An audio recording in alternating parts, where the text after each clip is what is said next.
ఇంకా వీళ్ళైతే చాలా సీరియస్ డిస్కషన్లో ఉన్నారు బ్యాగ్ గురించి. కానీ ఈలోపు మాకు గుర్తొచ్చింది మా ఫ్రెండ్ గడి బర్త్డే కదా అని. బర్త్డే అంటే ఏంటి, బర్త్డే బాంబ్స్ మాత్రం మామూలుగా తగలేదు మనోడికి. ఆ డిస్కషన్ ఆప్ మరీ కొట్టాము. ఆ డరుపులు వింటారా, మీరే వినండి కావాలంటే. సో గైస్ నెక్స్ట్ అయితే లైట్లు ఆప్సాము. లైట్లు ఎందుకు ఆప్సామంటే ఆడికైతే తెలియదు కదా, చిన్న కేక్ ముఖ్యం ఉంది. కానీ మేమైతే లైట్ లాంచ్ చేసేటప్పటికి కేకు పువ్వులు అన్నీ రెడీ చేస్తామన్నమాట. ఈయనైతే ఇలా బెడ్ మీద తీసిరేసి అలాగా హ్యాపీ బర్త్డే చిన్న సాంగ్ వేసుకొని నెక్స్ట్ అయితే కేక్ ఓపెన్ చేయడానికి అయితే రెడీ అయిపోయాం. కానీ ఆ పక్కన ఉన్న హితేష్ కుందన్ గడు ముందు ఎగ్జిట్ అయిపోతున్నాడు. అందులో కేక్ అయితే ఏట్లేదు. ఓపెన్ అయిపోతే ఆడు ఓపెన్ చేస్తే ఇంకా ప్లాన్ ఫ్లాప్ అయిపోద్ది కదా అనేసి అంటుంటే ఆడేమో ఎగ్జిట్ అయిపోయి ఆడు ఓపెన్ చేసేస్తాను అనేస్తున్నాడు.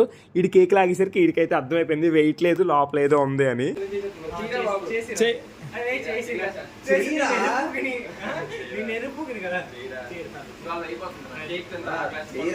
రేపు పడుకుని పోతాను మీకోసం. మీరు అనుకున్నది అవుతుందని